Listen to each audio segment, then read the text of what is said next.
का। आप लोगों ने भी डिसीजन बनाया, उसके बाद में आपने इस प्लेटफॉर्म पे अपने बिजनेस को स्टार्ट किया। सेम मैंने भी बनाया था। जब मैं इस बिजनेस के अंदर इन्वॉल्व हुई थी तो मेरे सामने काफ़ी चैलेंजेस थे, क्योंकि मुझे 2 फैमिली को मैनेज करना था। अगर मैं अपने बैकग्राउंड की बात करूं फैमिली में, तो मेरे फादर पिछले 6 साल से किसी भी तरीका का काम नहीं कर पा रहे। उनको करंट लग गया था और वो इतने कैपेबल नहीं है कि वो काम कर सके, तो मुझे मेरी फैमिली भी चलानी थी। देन उसके बाद में मुझे सेकंड जो मेरा घर है उसको भी देखना था। और मैं एक ऐसी शहर से या ऐसे टाउन से निकल कर आई हूँ जहाँ पर ना बेटियों को बोझ समझा जाता था। मेरे पापा मुझे बताते कि बेटा जब तेरा बर्थ हुआ था ना, तो लोग बोलते थे लड़कियां बोझ होती हैं, इसको मार दे, क्योंकि बड़े होके ये तेरे सर पे सिर्फ कर्जा करके जाएगी। और मैं शॉक होती हूँ, मेरे पापा ने मुझे बताया कि उन्होंने 2 बार सुसाइड अटेम्प्ट भी किया।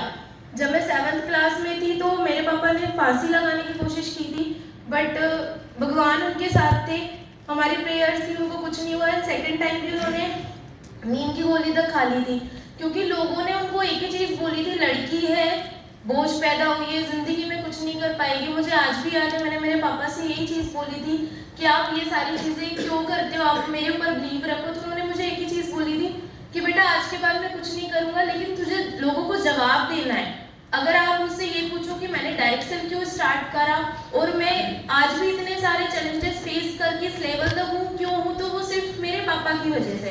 तो जो लोग उन्हें बोलते थे ना, मुझे उन चीजों को गलत प्रूफ करना था। एंड टचवुड वो चीजें हुई भी। जिस जगह पर लड़कियों को पढ़ाया नहीं जाता था, आज मुझे बहुत खुशी होती है कि मैंने इतनी हाईली एजुकेशन करी। और जहाँ पे 5th क्लास के बाद में बच्चों को स्कूल नहीं भेजा जाता था, वहाँ आज वो लोग ग्रेजुएशन करके अपनी लाइफ भी सेटअप कर रहे हैं। वहीं से कुछ लोग हैं भी जो मेरे साथ मेरी कम्युनिटी के अंदर काम भी कर रही हैं। तो वो एक चीज होती है कि एक टास्क मिल गया था कि करना है तो करना है। फिर अगर बिजनेस की बात करें तो बोलते हैं ना कि बाहर के लोग ना आपको बाद में बोलते हैं, घर के लोग पहले बोलते हैं। तो मुझे घर के लोगों ने बहुत बोला था कि जो बिजनेस होता है ना वो लड़कियों का नहीं होता। और मेरे को ये भी बोला गया था कि तेरे पापा ने कभी बिजनेस नहीं करा तो तू क्या करेगी, एक काम कर, बिजनेस छोड़, पढ़ाई कर ले, अच्छी खासी तेरी पढ़ाई है, कहीं पे जाके जॉब कर ले। तो मैंने उन सारी चीजों का अपोजिट किया। हमारे यहाँ बोलते थे लड़कियां स्पोर्ट्स में नहीं जाती, मैंने हमेशा उल्टा चलना होता था। मैं वहां भी गई, पढ़ाई नहीं करनी होती, मैंने पढ़ाई भी करी।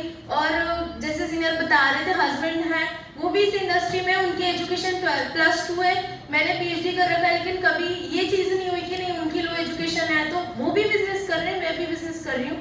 और बैलेंस है, हर चीज का बैलेंस है, वो आपको लेके चलना पड़ता है, कोई बाहर से इंसान नहीं आता। बाकी हाँ, मुझे ना कई बार टोंट जरूर मिले थे, जिसकी वजह से आज